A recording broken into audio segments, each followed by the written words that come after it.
here's my conversation with Maanasa Gopal.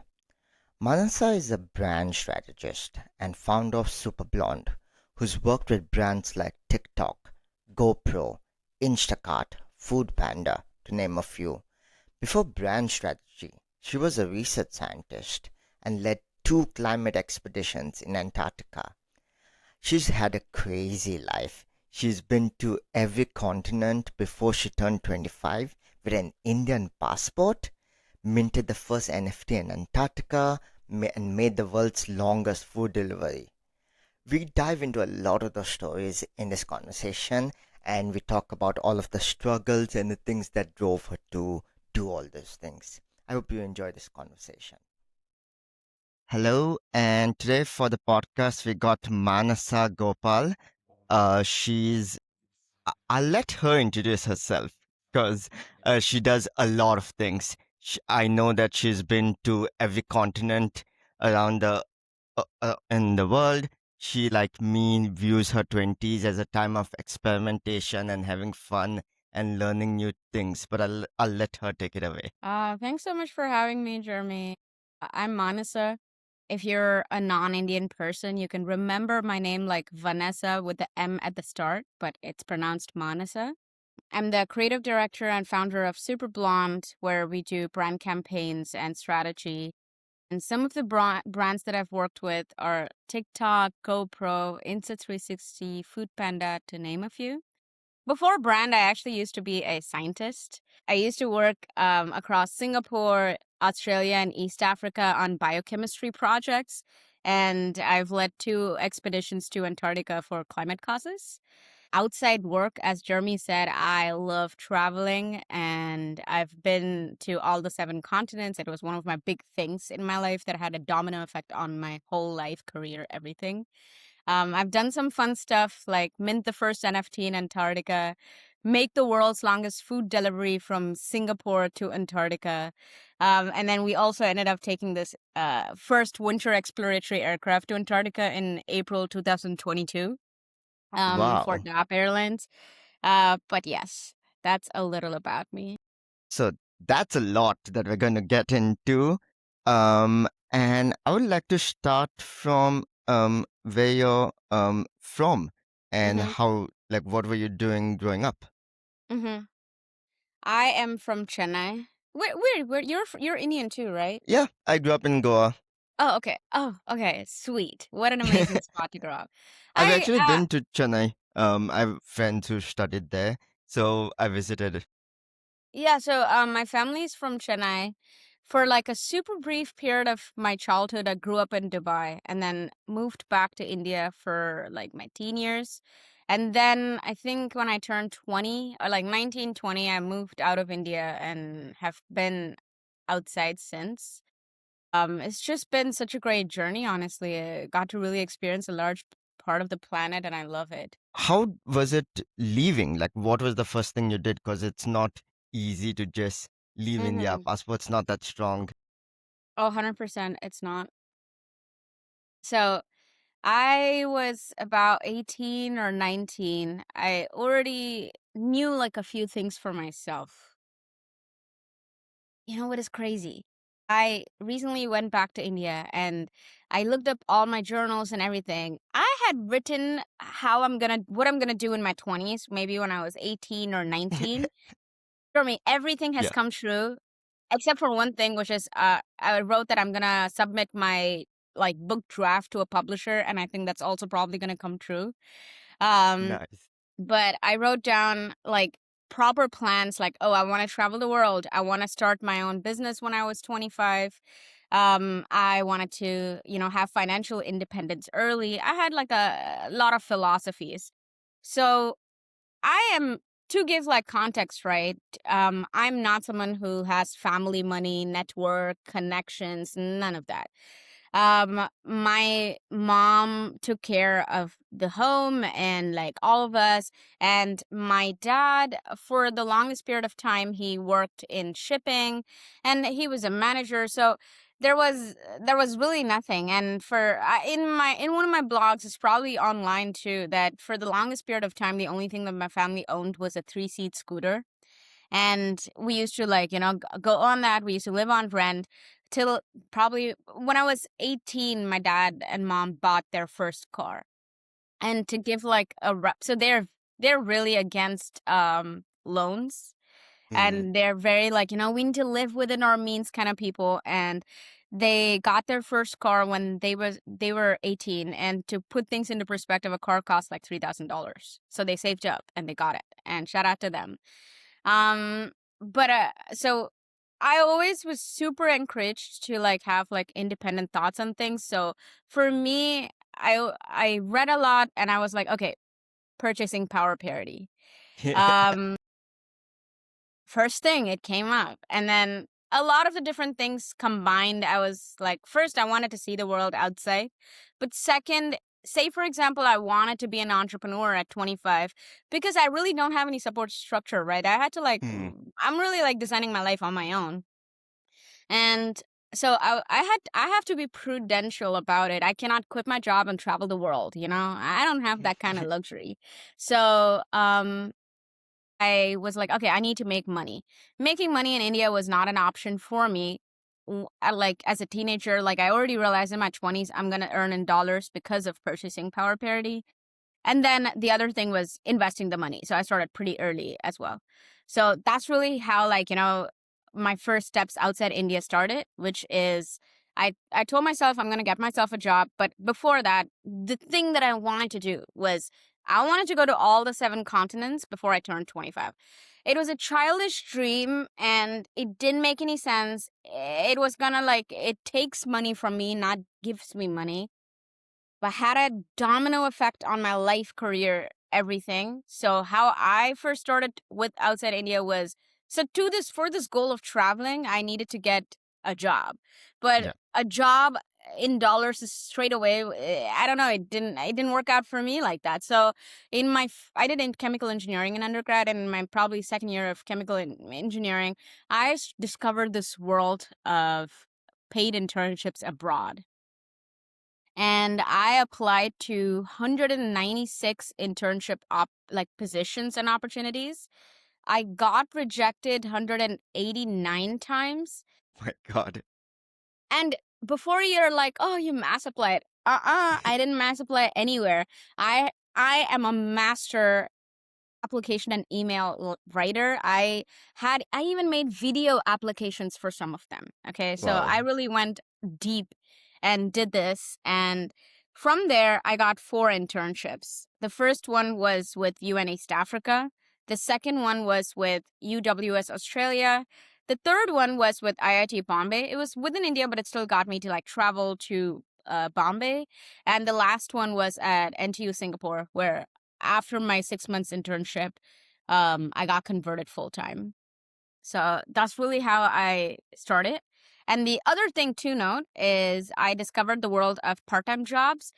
Listen, anyone who's Indian, at least even 10 years ago when I was in university, part time jobs are just not a thing. Mm. It's like, whoa, is your family poor? First, yes. But second, like, why not? What is Yeah. the problem with it? So I used to take like math, physics, chemistry tuitions, Mm. and education is such a huge market in India. Yeah. I had some amazing kids that I taught these subjects to. So basically, when I was in university, people that I went to university with can attest to this. I barely was in the university.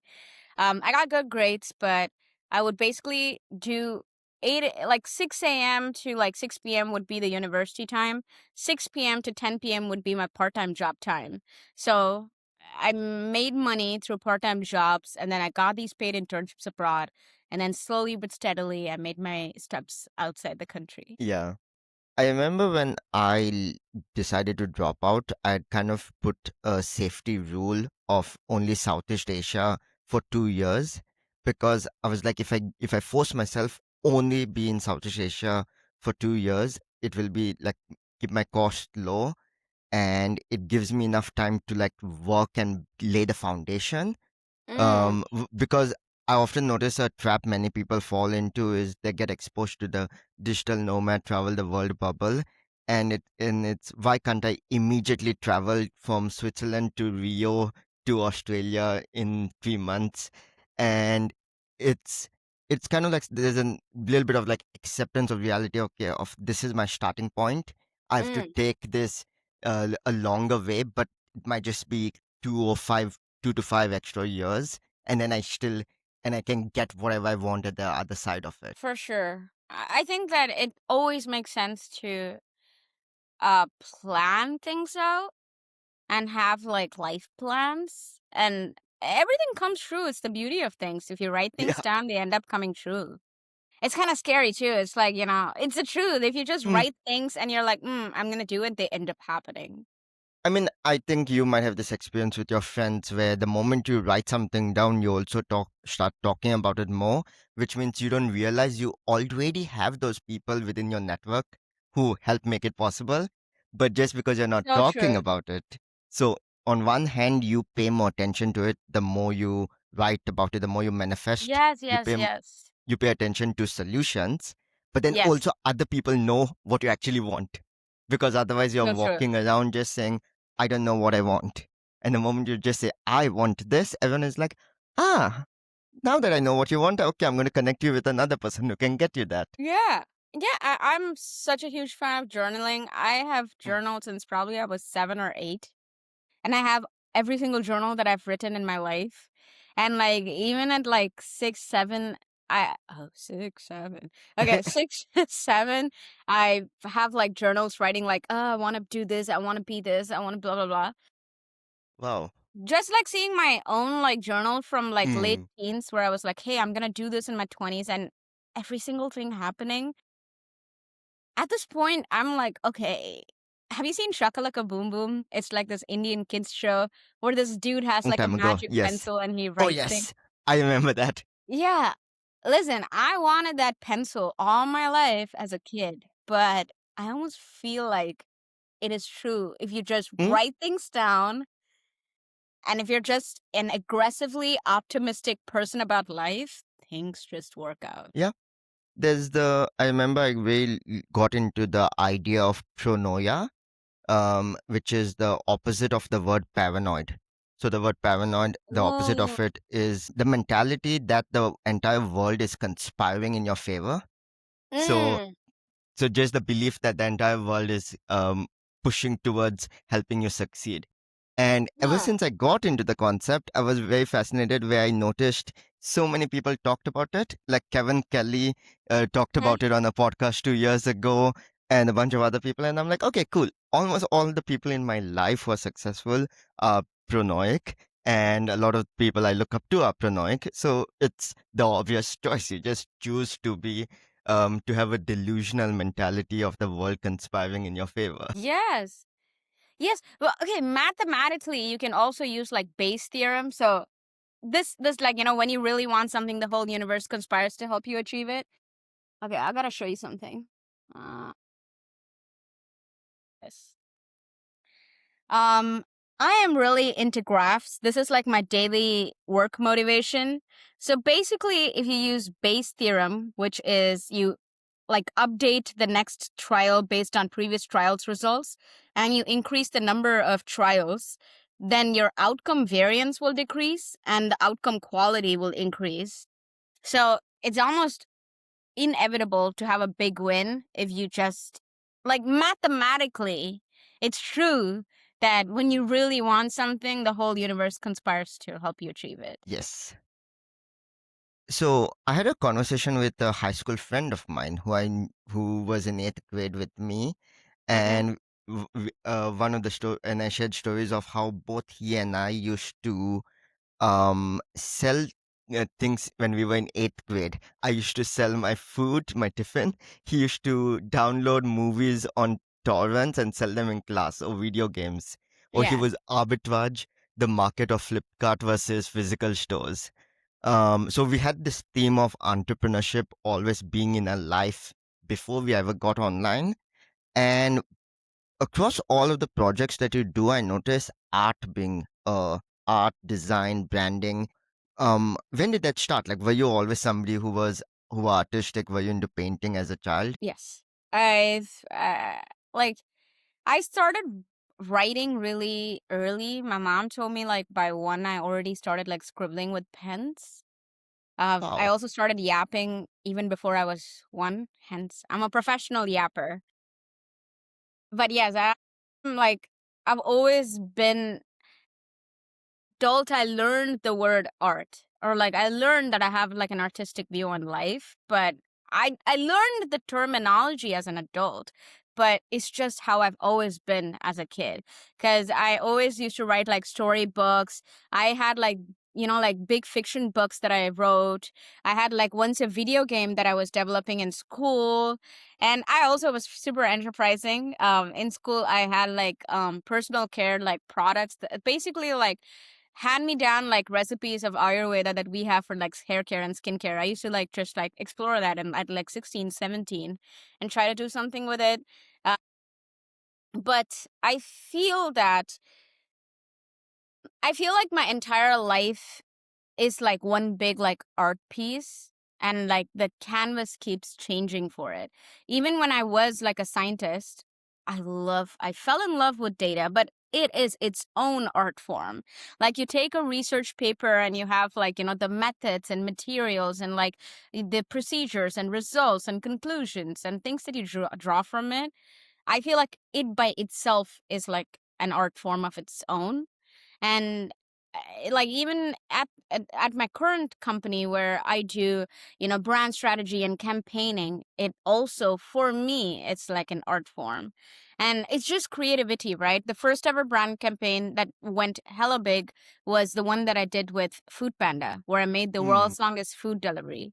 And that became super viral. That hashtag food on Instagram had like this delivery information on it Oh, wow. for like a good like 2-3 weeks. Um, and we had like 200 plus newspapers report about it with like millions of views worldwide. It was a whole thing. But really, for me, it was it was like an live art experience, right? Like there are like magicians who you see in New York. They would encase themselves in a glass container for 12 hours and then like they suddenly disappear or whatnot. It's its own performative art piece. And at the moment, I'm at network school, Hmm. and I run concerts every even month. And I love it. And we have more than like like last concert had 140 plus people who came. So it's just that I feel art helps me in every direction of my life. But this terminology is recent, but Hmm. I think I've always been this person. Always had so many ideas, so many things that I wanted to do. I don't remember the last time I did not have like a million projects going on. So many of the projects you do are art based, but it's not just art. There's always a story.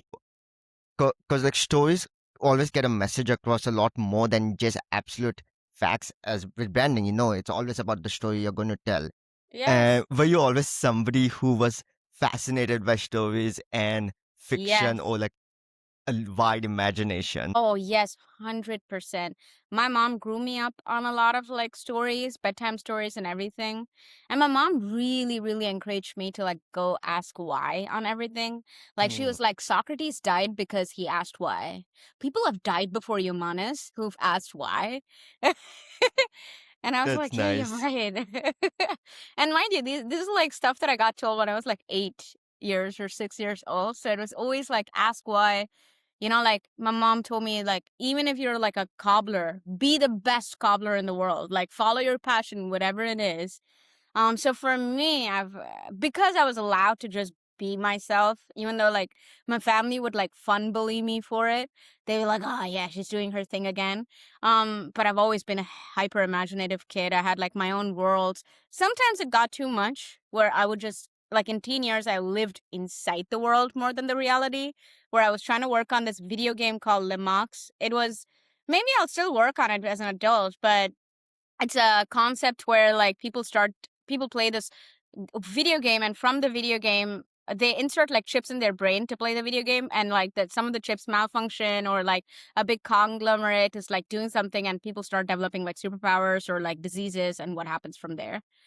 So yeah, for me, I've always been into like imaginative like storytelling. The thing with branding, everyone is like, oh, did you get like this right? Oh, you spent like 80K on marketing to do what? unless you don't evoke the emotion of your audience, nothing is gonna go through. The biggest artists and the biggest marketing that has ever gone through, it has always evoked emotion. Take Apple. They have this. Okay, listen, I'm an Apple girly, probably for life, but some of the stuff that Android comes with is just better features than Apple, if I'm being honest. But I'll never make the switch because Apple has already sold me out. They already so because Apple is associated to like minimalism, clear thinking, everything in one place, interconnected systems. You take artists like Kanye, he evokes emotions too. Mm, So always into imagination, and that has translated into like my career now, where when I'm approaching like a branding or storytelling, my first thing is like, what's the story? What's evoking the emotion there? that just make me feel something. Yeah, yeah. Like we all have one life. Let's feel something. Yeah. So I noticed a trend which is like your parents seem to have supported you a lot through this. Um, and that is not that common for because you have a very like out of the box life for an Indian. And I'm curious how much did were they against it? How much were they afraid of it? Because going to Antarctica, flying a plane, being on the first Yeah, sure. exploratory flight, traveling the world, those aren't things where most of the time you would have Indian parents be calm with, especially that you're a woman. Mm, yes. So, how was it dealing with that and navigating that world? Have given my parents a lot of heart attacks, like figuratively. It's like at 20 years old, I think, like 20 or 21, I hitchhiked across Iran from the south to the north. I once did this walking trip from like Zimbabwe, Zambia, Botswana. And like in Zimbabwe, I had this really like bad scenario where I ended up like almost getting kidnapped. And then like I escaped out of it. So I've had some crazies in my life. When I first got started, the first thing for me was I got opportunities for education. Indian parents are okay with education. And the second thing was I had my own money by 20. I was Yeah. pretty independent from like end of 1920. I had money, and it wasn't like I like from just like math science tuitions. I don't remember like exact numbers now because it's been like a while, but I Mm. remember making like 80,000 rupees or something like that every like 2 months or so, but I would like save up a lot of money from that. So two things worked in my favor. One is I got all these like really good opportunities. Like one of the opportunities that I got was the NTU India Connect program, where back then they selected like 30 students from India for like a 6 months research internship in Singapore, and they paid for everything and gave you a stipend. Okay, Okay. my Nice. parents couldn't say no to that.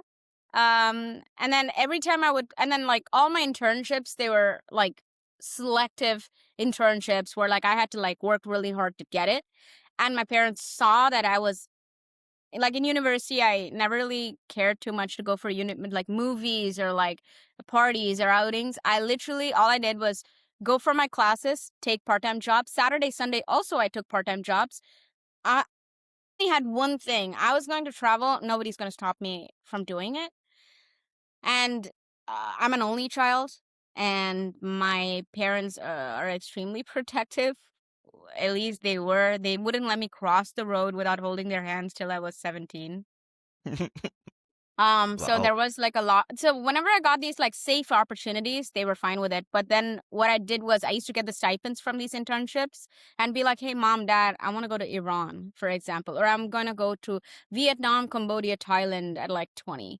And then Mm. they would be like, no. And then it was a whole fiasco where I'd like, make the whole plan and then like show them I have the funds for it and how hard I've worked for it. And then I was also like 19, 20, and then I would cry like very big on crying, but then like for Iran, I remember that I cried so much because my parents like recorded me crying and put it on the group chat and laughed about it. I was like, why would you do me like that? Uh Oh, that's funny. yeah, But you got to I go.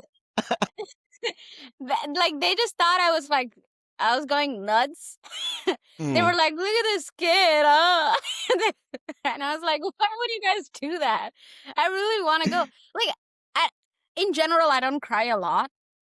I get like happy tears, but then like in that stage, like definitely so much fighting. My mom's style is mm, very like, Socrates and like stoicism and like ask why. mm, And like if this is your life's calling, then you gotta follow your calling. My dad is had like I don't know, my dad has a very authoritarian approach towards parenting. It's mellowing down with age. But mm, then my dad like he used to work like outside home. And then after that, when I was maybe 12 or something, he moved back to Chennai to live with us. And his approach was do things because I said so. And that was yeah. like so like contrasting with my mom. I was like, whoa, I was bamboozled. I didn't even know what to do as a like in my Mm, teen years. I didn't know what to do. But with time, I feel like my dad also saw that I was extremely driven when I put my mind to something. To the point where my dad jokes that, oh no, have you decided on something? Where he's like, oh no, I know you're crazy. You're going to like do it or something like that. So yeah, I feel like the way I grew up has definitely had like a big impact on who I am as a person. My mm, parents, I don't think they're the typical Indian parents. yeah. That's quite a contrast, like having a mom that's like much more open-minded and but yet having the authoritarian structure, like trying to like that's not up for debate because that's a lot of like Indian culture that also carries over into the universities. You have a lot of just because I say so mentality. I know, um right? But eh, I thank for my dad for it mm, because I was so like angry as a teenager with all of these new changes. I was like, I don't need your money anymore. I'm gonna earn my own money. And thank God. If my dad was like extremely like, just like very like sustainably like had the same mood across with like no like flare ups and nothing, I probably would have been different as a person. mm.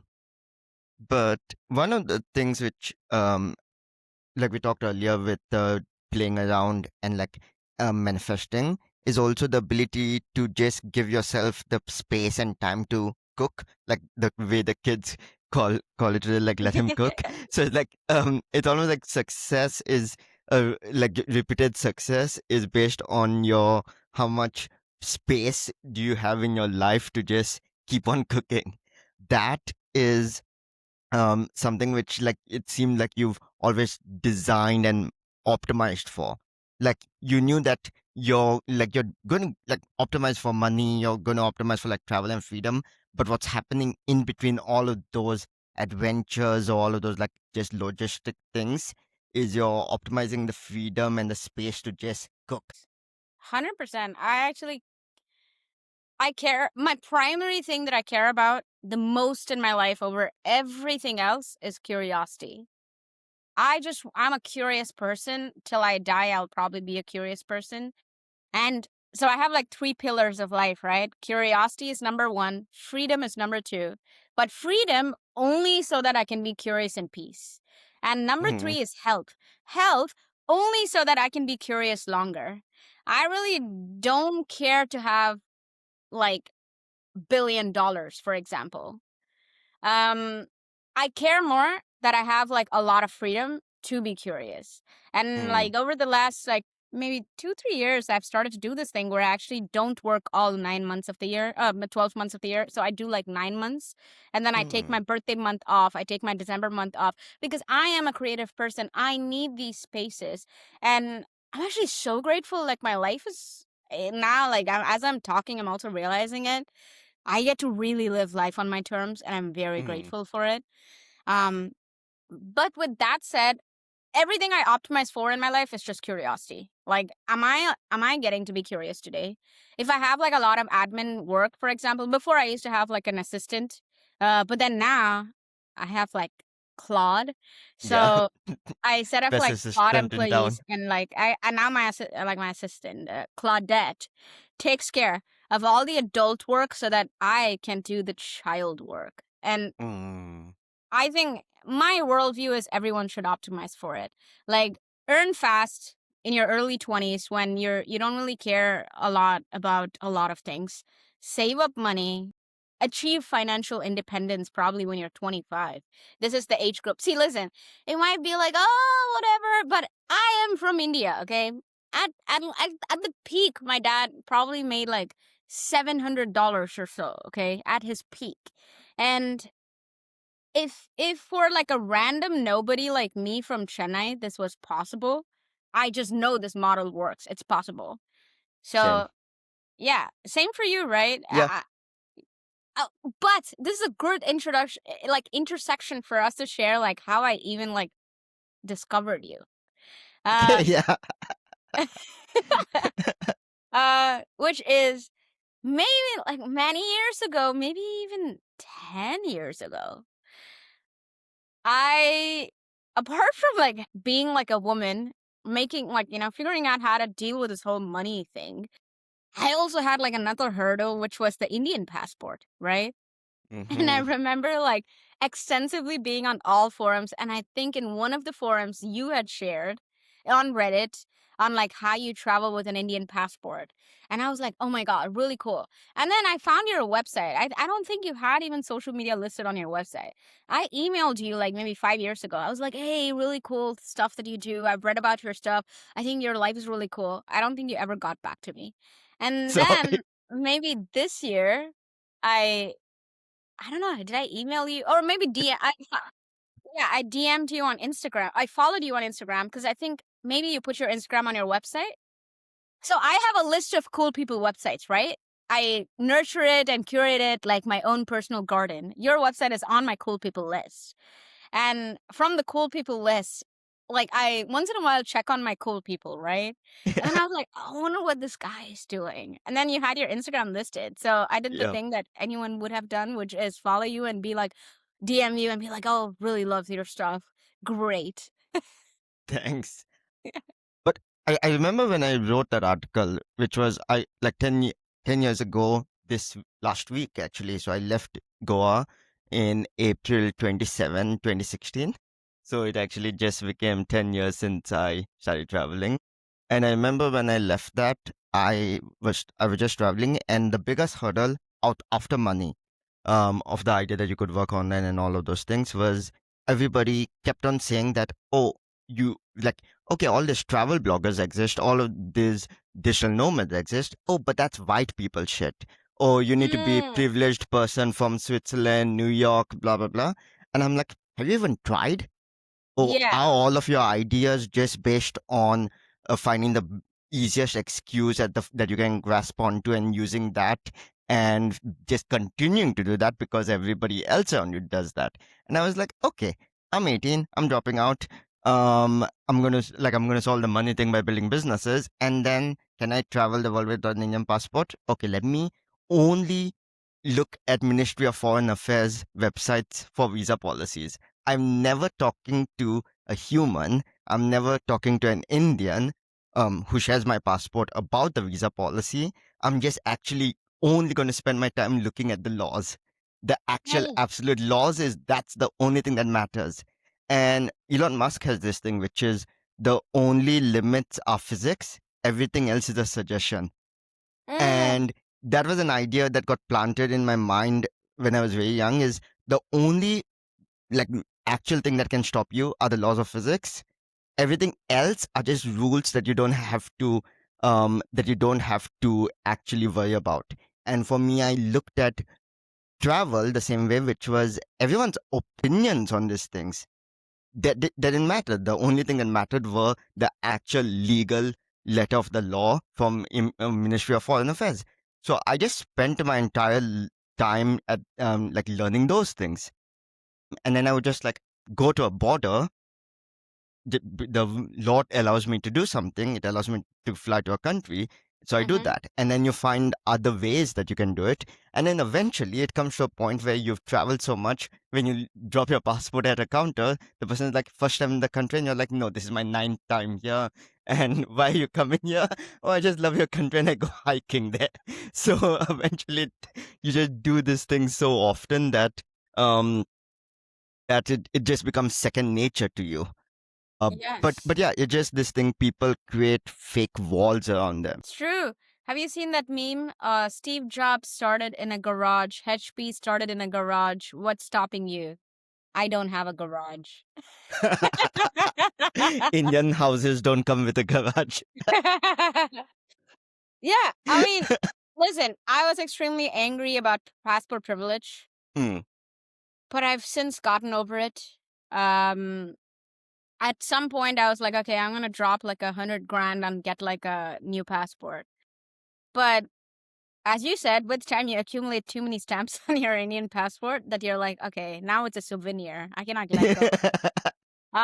I lived in Singapore for almost 4 to 5 years where I was like, okay, Hmm. maybe I'll go down the PR to citizenship path. It's something that I did consider as well. But ultimately, because I also like was like, okay, I'm gonna be a digital nomad. I have like an Indian passport still. And I don't know, like I don't feel so restricted because all they need is for you to have your things together. And I so that's the thing. I'm an optimistic person, so I would look at the best thing of everything. I'm not even trying to be optimist. I just don't know how else to be in life. Um, and one of the side effects of, like having and traveling with an Indian passport and dealing with so much bureaucracy is that I'm extremely good at it. I Hmm. have like 2 companies and a stationery shop, and I've done the bureaucracy for all of it myself. I know all my tax laws. I know how to do all my taxes, and I file everything. As like you, I've never been to like a visa agent or something. I just figure everything out myself. But as a result of which, it forced me to have a job. It forced me to have income. Hmm. It forced me to have like a registered business. It forced me to legally be correct and like actually have a direction and plan and things figured out. I mean, so there's this blog that I wrote, but I don't even know if I should publish it. The blog is I'm sometimes mad I don't have the luxury of being dumb. That's the blog's title. I wish I wanna not think. That is like one of the biggest pleasures of my life is when there are like hella competent people around me and I'm like, okay, I'm gonna take off my brain. But because of Indian passport and actually like it is difficult to travel with it. Hmm. You can't just like with an Indian passport you kind of do need like a visa to breathe. Yeah. Um but it forces you to have things together. I see so many people, right? Especially a lot of people from like first world countries. They don't really have their job or income or any of this figured out. They don't know where they're paying taxes. They don't even know tax laws. They don't know a lot of things. And this is not Hmm. even like race specific. I have family members who are like, they have privileged passports. And one of them, I told them, like, you have like an American passport. You can go anywhere in the world. And then this person was like, what's a visa? And I was like, whoa, okay. We live different lives. It's kind of like the dumb analogy. It's like I have this thing with friends. It's like if you've had a certain thought, you almost have to go through like almost like you have to go to the hero's journey of the thought of the journey that thought leads you. You can't go back after step one. You have to go to the whole journey and come out to the other side. Similar here, you've gotten competent with dealing with systems in a way. So you gain system competence. It's And not a now choice. exactly. So now you've already done it, and you're like, what will I do if I lose it? It's like I've already gained it. There's nothing I'm actually going to. It won't change that much because you've already gone through the process of gaining that confidence. It's second nature to you now. For sure. And also, like, there are so many other, like, workarounds around it. At this point, like, I have, like, a couple Schengen visas, UK visas, and, like, a 10-year American visa, or US visa. So at this point, like, and I have, like, a 2-year Singapore business visa. So I have all these things that kind Mm, of unlocks and makes my life pretty free. yeah. But also, man, I want to also ask you if you've experienced this. Because I was really hardcore from age, like, 20 to 25 on, like, traveling everywhere.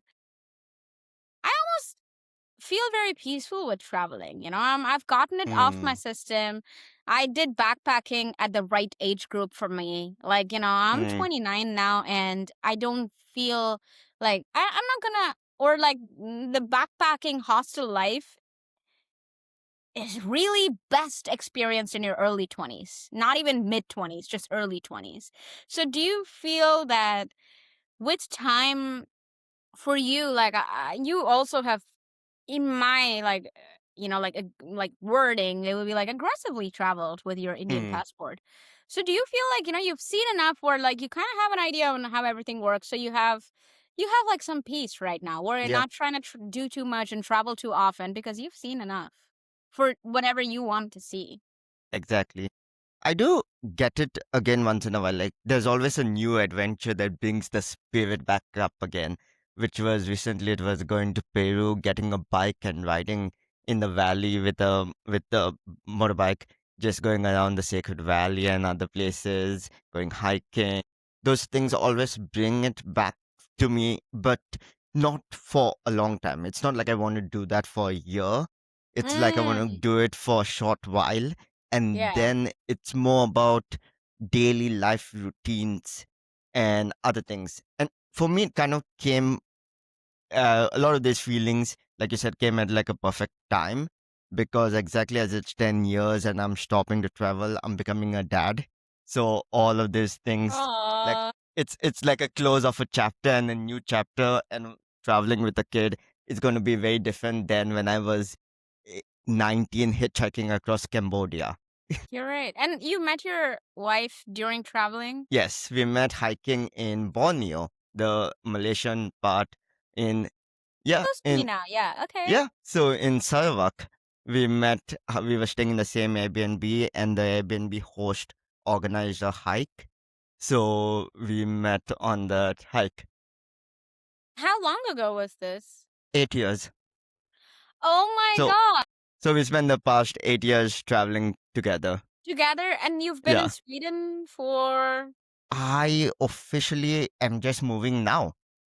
So we've spent the past few years visiting here and there, but we only like got a place here this year.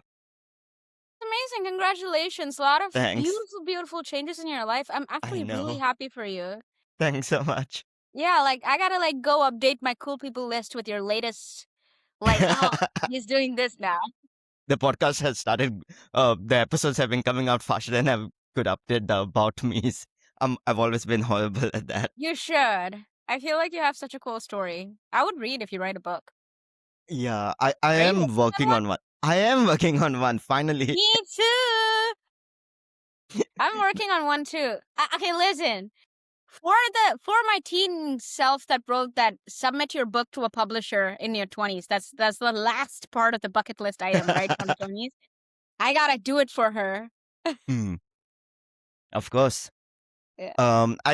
I think it was in Peru. I told a friend about how I was going to visit India, because I visited last year, and it was a shaman who'd never been to India. So she was talking about how India has a lot of powerful spirituality, like some of Mm, the deepest spirituality in the world to some extent. And I spent a lot of my teens in those communities. So mm-hmm, because I was like completely broke when I was a teenager, I traveled India like an absolute hippie, like mm-hmm, general compartments of trains, meeting random strangers who would take me to babus and like go to the mountains. I lived in a tent in Uttarakhand for a while, just crazy absurd shit. mm-hmm. Um, and I remember when I told her that I'm going to India, and she was talking so much about the spirituality, I made a joke which was, of course, you need that spirituality to deal with India. When you're outside India, a coffee in the sun gives you the same amount of peace.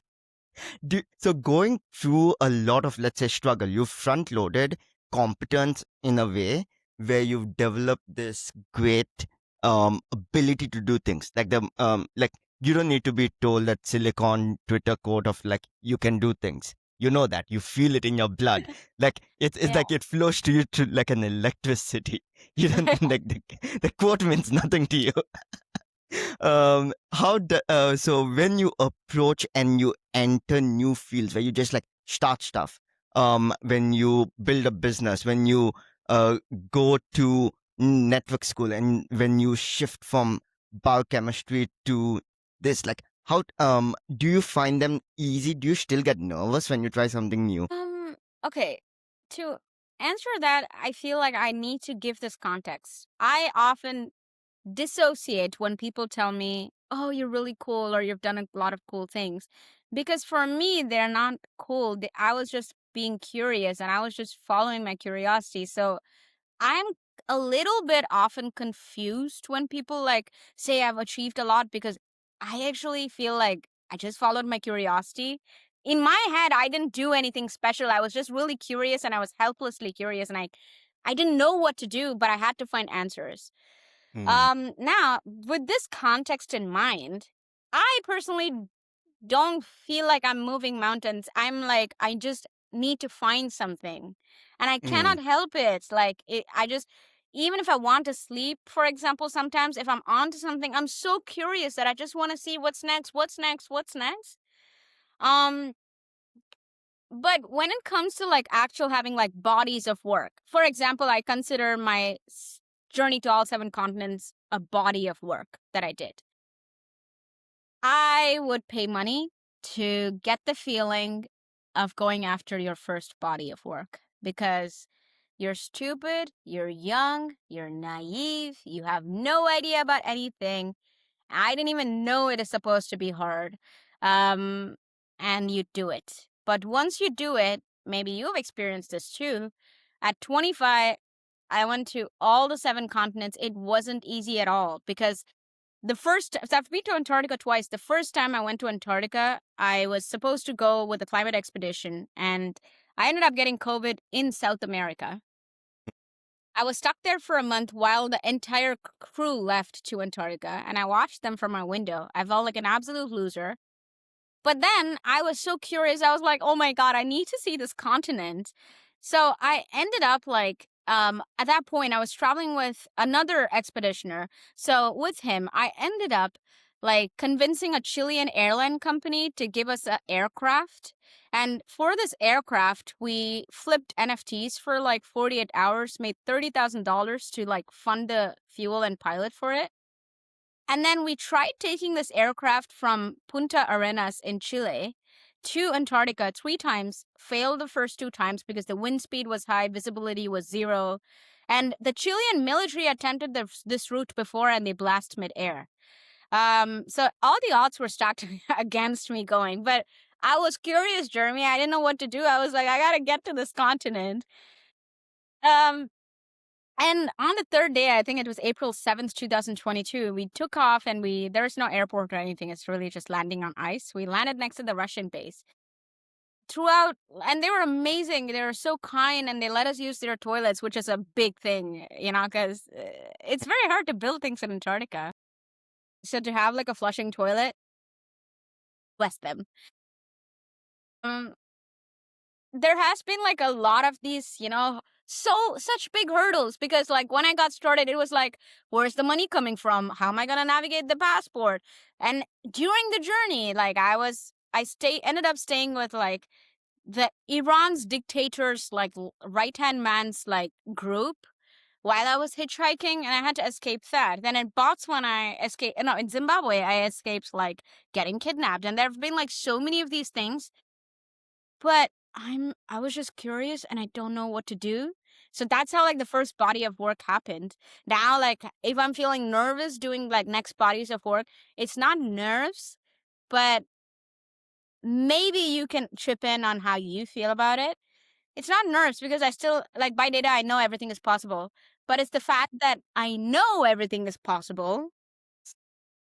So it's first like, okay, if everything is possible, what am I even choosing? Yeah. Um, but second, you know everything is possible and you know it's a lot of work too. So I have two responses to that, which was one, you said this thing, if everything is possible, what are you choosing? I think you and I both have something we are probably good at, which is arbitrariness. So one of the things I never mentioned, but it's relevant, is I went backpacking India for like a week before I dropped out. And I went to Bangalore then did the Golden Triangle, Delhi, Agra, Jaipur, and then back to Bombay and then Mm-hmm. Goa. And when I took the picture in front of the Taj Mahal of me Mm-hmm. flexing, which used to be on the vlog, Yeah. I captioned it with seven continents in, sorry, seven wonders of the world in 7 years. Mm. So, so that's an arbitrary idea. It's like, Your body of um, work. yeah, it's a body of work. I never did that. Like I dropped that in the middle, but I was moving towards that as a way of getting motion. Mm. And I think after you did it, like why did you pick every continent? The arbitrary nature of it. That because I know Snorkeling. a lot of people. It's great. Like you move towards that. It keeps you moving versus that analogy of a donkey that's perfectly stuck between water and food, and it has to pick a side, and it dies in the middle. You just pick something absolutely arbitrary, move to it with 100% conviction, and then just drop it if it doesn't serve you, and if it serves you, achieve it, and it's done. Mm. So I do think that's something which plays a role. It's just like when you can't make a choice, and it can be anything, pick something, anything, just pick something arbitrary. It is true. And I think, okay, from like a creative point of view, I don't think it is reasonable to always be productive, always have great ideas, always have like bodies Mm, of work coming. Even like the greatest artists that I look up to. I mean, my favorite album ever is Blonde by Frank Ocean. Frank hasn't put out an album since 2016. Um, Blonde, I think, was his last album, as far as I know. And I think it in this very social media driven world, like everyone is like always like doing something, and I don't think it's normal. I think if you like, oh, I read this amazing quote, okay? Things of quality don't have fear of time. If you have like a quality body of work, you actually can afford to like take rest to like because I did this at 25. From 25 to like now, like 28, I would say. It was like 3 years where I still like did a lot of cool things. I started like from one company, I started three companies, which was like first was a website agency for academia, second was Superblonde, third was, a stationery shop. A lot of amazing things happened. I became a digital nomad. I traveled, but then I didn't have a body of work. And mm, now I have like a body of work. It is scary. I'll admit it. mm, But that's what I miss. At like 19, when you go for your first body of work, you don't even know you can be scared. It's yeah. not an option to be scared because you're so excited. But because you know how much you're going to deal with in the process, now I know there will be hurdles. And I'm like, oh man. But also, you're older and you have all these Yeah. like expectations from others as well as from yourself because your first body of work has gone well. Mm. So the second part, the thing that came to mind was this thing on fear. So fear has been like this idea I I've talked about for so many years. I gave a Toastmaster speech in 2018, and it was about fear. Like I Mm-hmm. found a clip from it, and just like you, the moment I've done something, I've overcome the fear so quickly that I can no longer even articulate it. So the idea of Oh, yeah. dropping out to traveling the world, the moment the decision was made, the moment I left Goa for 5 days, like Yeah. I could not even describe a fear that I had before that.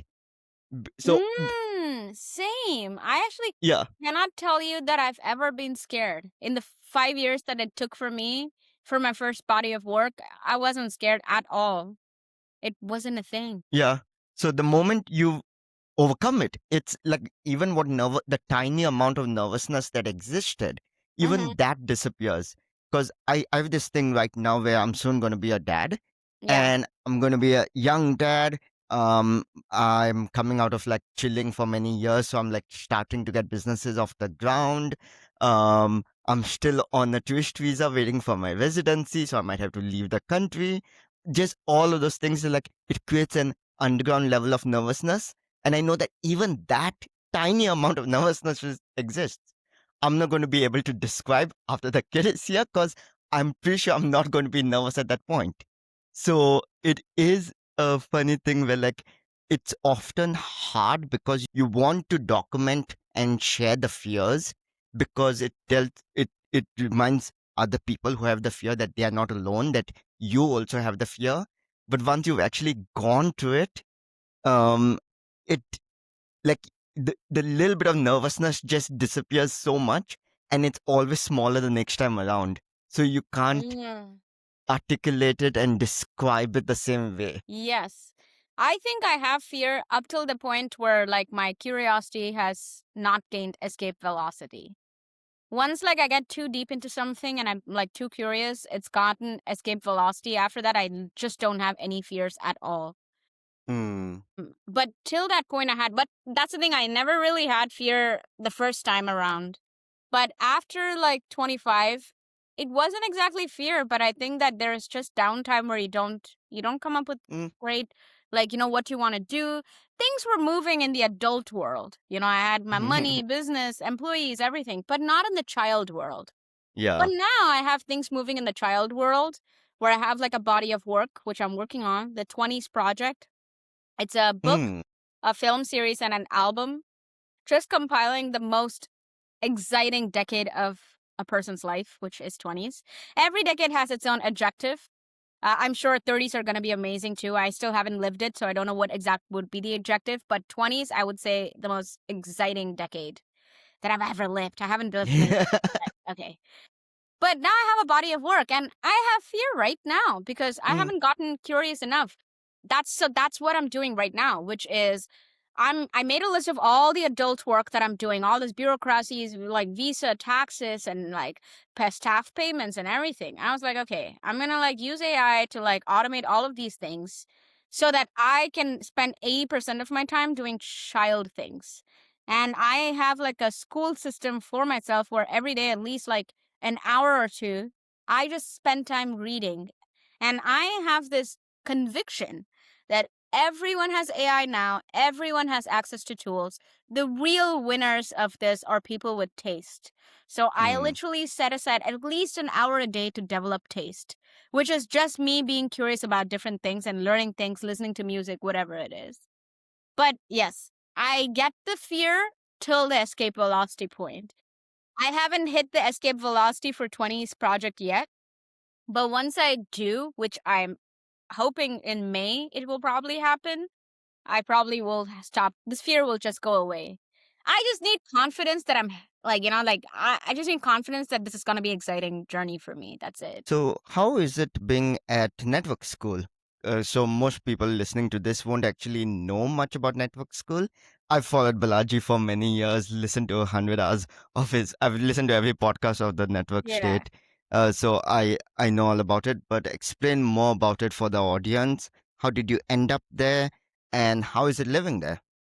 Um, so Network School is a startup society. It's named Network School, but it's a startup society for digital nomads and remote workers. There are like a lot of companies that set up their like small bases here, like Base, Coinbase, Solana, and whatnot.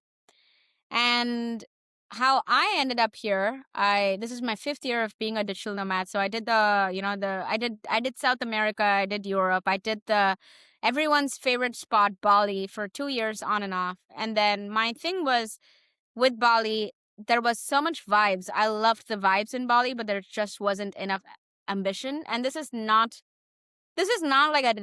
negative or positive. It's just that everyone has their own like intensity of living life.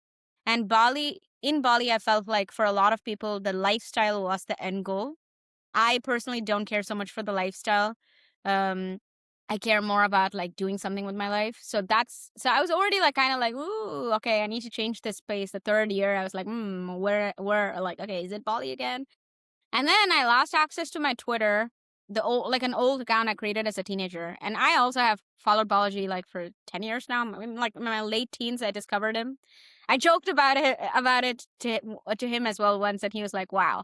And I so to gain access, I opened this old email ID that I created as a teenager, and then like the first was Twitter like login the code, and the second email was the Substack post that Balaji published like come to network school. And I regained access to my Twitter. And then after that, I just opened this up and it was like apply to network school. And usually I'm a meticulous person who writes like an application on like Google Docs first, goes through it, 3, 4 reviews and submits it. But this time I was like, you know what? If they don't like me for who I am, like authentically, this is not a good place for me. So I just typed the application directly in the form. I put it out and within 4 hours I got accepted. And then I was like, okay, I guess I'm going to Singapore now. So I booked my ticket like in 10 days from time. I was like, I told my parents, guys, it's not Bali anymore. I'm moving to Forest City near Singapore for network school. And I came here and I really like it. I think every place, okay, I think the world outside is a reflection of the world within. If you're a happy person, if you have direction, if you come to NS, it's going to accelerate you. But that's Mm. not just NS. You can go anywhere in the world. You can go to Yep. Sweden. And if you are internally sad, going to Sweden is not going to fix it. And I learned this the hard way because after like 25, I went through like a brief period where I was really sad. And I tried going digital nomading, tried finding a home, right? Because I felt too Western in India and I felt too Indian outside. So I was trying to find what is home, what is home, what is home. And there was a period where I wasn't doing well internally and going to Bali or Portugal was not fixing it. But yeah, I'm really happy with, my stay here at NS. If you or any of your, audience members want to check it out, I'm happy to like provide a code. So I think if you're a member and you refer someone, the person gets like a week off. And you don't have to like pass through the interview process. But Nice. yes, happy to like help if you ever choose to come here. By the way, there are so many people here who are raising their young children and families here. So think about it. But Yeah, I mean, how important is it for you to have ambitious people around? Because I've always noticed this dilemma where um, I personally have been somebody who I spent most of my teenage years when I was building and like starting businesses living in contrasts, where my physical reality were like hippies or backpackers or like small mountain village where people might just use text messages or the internet is just Facebook and Messenger to contact your kids or something. mm, And when I was living in that world, I was still doing marketing deals with the mm, largest SaaS companies in the world. And that kind of like balanced a lot of my ambition once in a while. Like I used to visit hyper ambitious places, Dojo Bali, go to the co-working space when it existed, all of those communities, and then go to like a more contrasting place. mm. Um, do you thrive off like hyper ambitious people around you? It's not binary, right? Mm, Depends on what era of your life you are in. If I'm in my very like filmy era, I'll probably move to New York City. Right now, I'm mm, in like an era where I want to have most of the adult stuff like food, gym, everything to be automated yep. so that I can focus on the child stuff. So for this particular era of my life, it's working out. But I'm also a person who outgrows every place pretty fast. And as has been like for me, the longest time it's still taking to like outgrow because there's just so many interesting people here doing so many interesting things that it's just very inspiring. But Wh- w- one thing I will say in like hyper ambitious environments like NS, I often have to intentionally take breaks every 2 months to just How is your day scheduled like in RNS? So you host the concerts every even even, month, yeah. yes. But what does an average? I'm pretty sure there is no average week. But what does a like more intense day, like the serendipity of a place? Like describe a day which had a little bit more, like the random things that could only happen at network school. Okay. First, I can paint a picture of what like my day looks like because I think everyone has their own individual day. If I were to ask you what day in Sweden looks like, I think the answer might differ from you and your wife, who Mm, both live in the same house. Um, so for me, I typically wake up with sunrise, so I don't use alarms. So I wake up around like 6-ish, somewhere around here, automatically, circadian rhythm.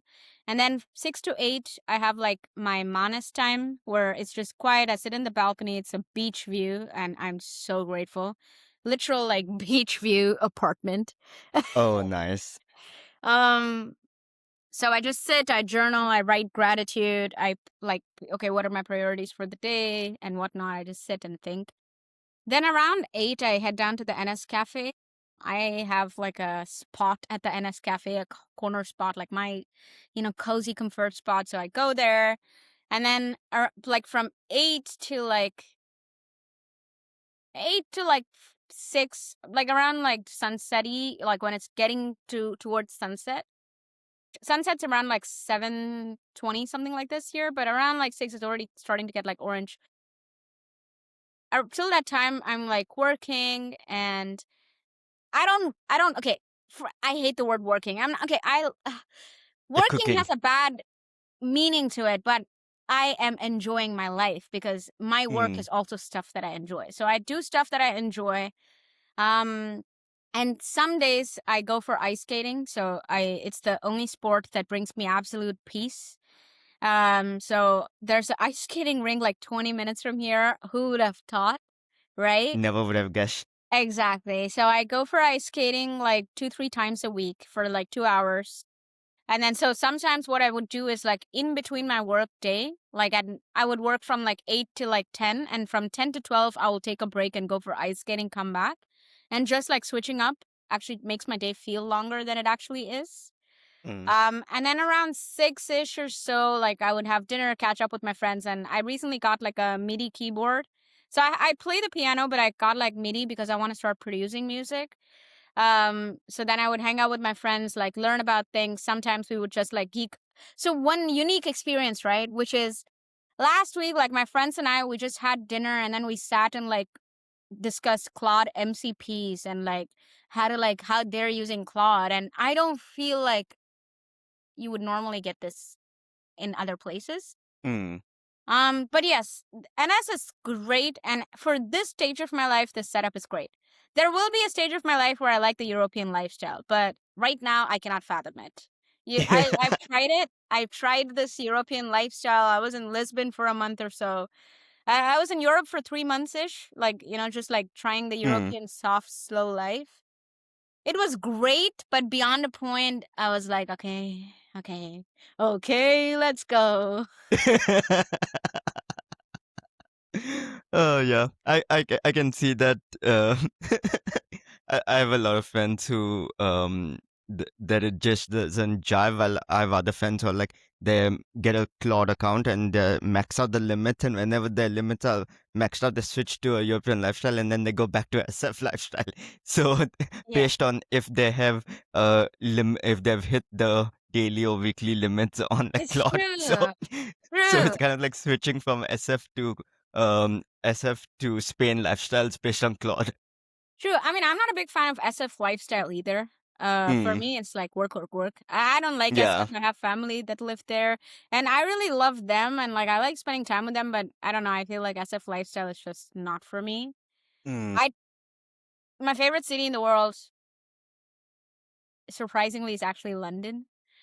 I mm, feel like it has the perfect combination of tech and art. But then again, here's especially staying here at NS, where like, you get like real time like data and graphs on how like all these major cities are like by data dying. And like you mm, have um shoebox apartments for like 6,000 euros a month, and yeah. it's just not sustainable. And No. maybe in a few years I will probably check out London again and like stay there for a Mm, while. But let's see. yeah. You never know what's gonna happen. It is true. You don't even know if you're Mm, going to be alive. yes.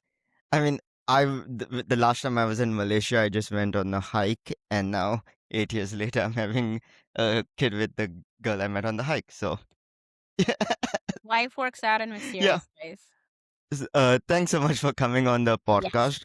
To finish, where would you like to send the people to 20s project, Okay. and anywhere else you would like to send them? So Manasa's world is diaryofmanasa.com.